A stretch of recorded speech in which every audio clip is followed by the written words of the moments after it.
We are on the campus of Grand Canyon University, home of the Lopes. They are on the WAC, and we've got the coach, Dan Majerle, with us. Coach, thanks for doing this. Thanks for having me, yep.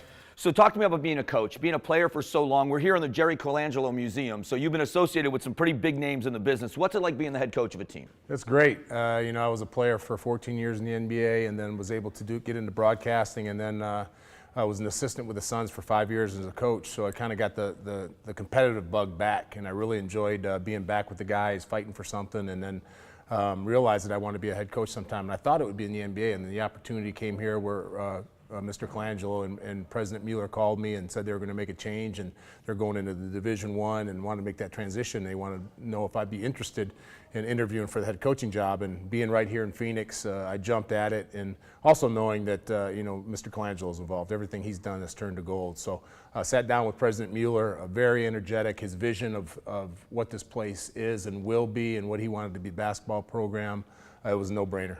I read a quote from you, and it's on the wall here in the building, about your intensity that you brought to the game as a player, you bring as a coach. What do you teach these young guys about that intensity of playing competitively?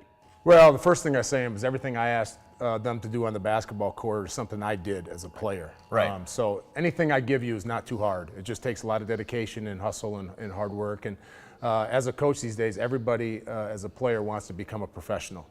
Kind of unrealistic, but you're not going to take anybody's dreams and goals away, because if somebody would have told me when I was a freshman in college that you'd be a pro, I would say you're crazy. So I just tell them, if you want to be a pro, if you want to be somebody that plays this game a long time, here's what you have to do it physically and mentally. I've done that. I've got the blueprint for it.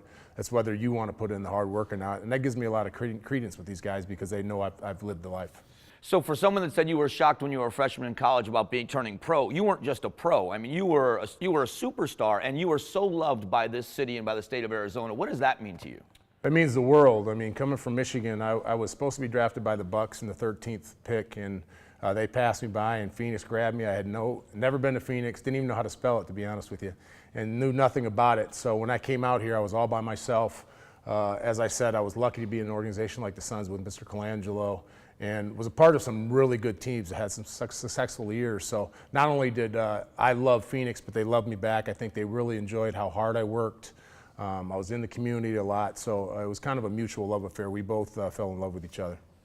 When you talk to the young guys when they're coming into a college program, how is it different when you're talking to the guys that are turning pro? All those years as an assistant in the professional basketball, how's it different working with these guys? Well, I enjoy college because these guys will run through a wall for you, and they're trying to get to a place, and they want to learn, and they want to absorb, and plus you're getting them at a young age. So some of these freshmen, you come in, you get to see them mature. I've had guys here that's been here for the whole time I've here, and you've seen them mature not only as a basketball player, but as a person in their lives, in their relationships, in their schoolwork, how much better they get on the floor. They start to realize different things. So it's a lot of fun for me to come in every day and to help these young kids get better, not only basketball, but sit down and listen to them, listen to their problems, what's going on, trying to give them advice, and just be better people. And that's what I really love about it. I got great kids who want to get better every day.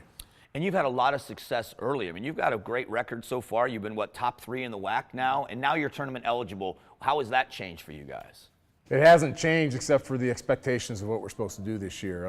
I mean, when I was signed here, they said top 25, period. That's what we want you to be. And that's what we coach for. We've been very successful in the WAC. One of our goals every year is to win the WAC. We've been second the last 3 years, so we haven't done that. But everything that we've done prior to this year is to be tournament eligible and make it to the tournament this year. So the expectations are huge. There's a lot of pressure, but that's what I was hired for. That's why I came here. So our guys understand that, and they work extremely hard. We've developed a great culture here at GCU. We know what it takes to win. And now we're starting to get the talent. I mean, we're able to get better and better players each year. And with the guys that have been here since they were freshmen, they've developed into pretty good players. If we can, I'd like to have just a few more minutes with you. I got to take a quick break, but I want to talk to you about that developing a culture, because I've been to basketball games here, and it's such a fun environment to watch a basketball game. So a quick pause. We're with Coach Majerle. We're going to talk about culture and these young men turning into the men that they become because of the leadership of the coach. We'll be right back.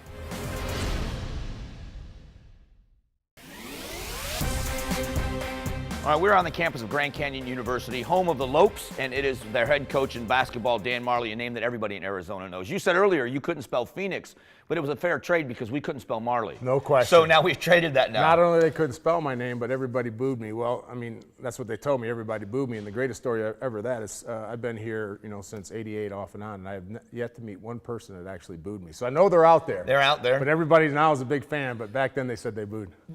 Before we get to the team you're coaching now, what do you attribute that to? Because you are a fan favorite, and there have been some huge personalities that played for the Suns and some great Suns teams, starting with Mr. Colangelo. But what do you attribute the fact that they love you so much in this town? Well, I mean, when they booed me, they had no idea who I was. They wanted a guy named Derek Chevius out of Missouri, and they took this kid out of Central Michigan that I had no idea. So I understand the booing part, but I think it's just the part that I came in here. Is we had really good teams. I mean, the year before I got here, they had won something like 28 games, and then next year after I was here with Chambers and Kevin Johnson, a whole brand new team, we won 55, and I think it's till this day still the biggest turnaround ever in NBA history. So not only was I part of some great teams, but we're really connected with the Valley.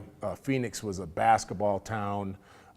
They saw a blue-collar guy who worked extremely hard, put team first, dove on the floor, and plus, I was out about a lot, and I opened a bar and I gave out a lot of free drinks and food. So I think that's helpful, right? That's always helpful. So, do you emulate anybody else when it comes to coaching? There's been some great coaches that you've played with. Coach Westfall. There's some other names. Do you emulate anybody else, or just strictly your style? No, you take a little bit. I played for Westfall and Cotton and Pat Riley, just to name a few. I think you take a little tidbits from each one of those guys. But I always tell everybody that to be a successful coach, you just got to be yourself. The one thing players can do, both in the professional level and the college level, they see through phony in a second. And as long as you're truthful with them and tell them exactly what's going on, it may not always be what they want to hear, but if you're truthful and they know what to expect and you're yourself, you'll be fine. And I just coach with a lot of passion, try to coach the same way I played, go from the heart, a lot of emotion, and players appreciate that. When you talk about building a culture, I encourage parents to get their kids involved in a team sport, not because they're going to be great athletes, but the idea of a common goal and building a culture of something bigger than yourself. What does it take to build that with a team like this? And what do you want these young men to take away, whether they become professional athletes or not, from this program when they go? Well, I think it's being consistent every day, and that's what I've been since the day I got here, is consistency. And I still remember to this day, the first day I got here, I got a lot of pushback because I kind of inherited a Division II team that wasn't recruited to be what we wanted to be. So I kept on pushing them. And every day they would test me. And I just didn't bend on what we needed to do, our rules, how hard we worked, all those things. And I got pushed. And every day I was very consistent. So I saw it in about a month and a half, 2 months in, they kindly said, okay, he's not going to give up. He's not going to change who he is. We better adapt to what he's trying to do. And that's the biggest thing, is to be convicted in what you're trying to do and then get a buy-in. And our guys bought in. And then once you get the best player, the top 5 or 6 guys buying in, then it just filters down. And we've been able to do that here as our culture. It's being a hard worker, not only in the floor, but in the classroom, win the court, win the weight room, win the mile, win the track, all that stuff. It's always giving it your best, leaving nothing to regret, and all those things. So all of our culture basically is hard work, being great people, being on time, being respectful, and all those things. And that's how I recruit too. I don't want really good athletes who are bad kids. That never works. It's about team chemistry, guys who get along, who enjoy being with each other, not only off the floor, but off the floor or on the floor. So I've been lucky in that sense that we've got really good guys who bought in, and that filters down to everybody. All right, last question. Give me a moment as a player and a moment as a coach that stand out for you, if you can choose one of each. Moment as a player, one single moment is when we beat the Lakers in the last game. I made a long 40-footer to win and jumped on the scoreboard and went into the fans and really celebrated. But that whole year was magical. That's the year that we went to the finals in '92, '93. That whole thing with Charles coming in, the arena being built, that was just a magical year. That'd be as a player.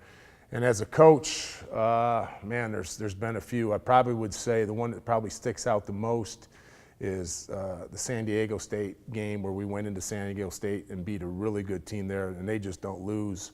And that's something that came a lot quicker than I thought it would. We had troubles before playing really good teams and staying in, and to go there and to beat a team like that was huge. And then probably New Mexico State here at home. That was a program in the WAC that's been a dominant force, and for us to win that game and then have to our first court storm and celebrate it with the Havocs, who have been a big part of our building program, to celebrate that with them in the middle of the floor is pretty cool.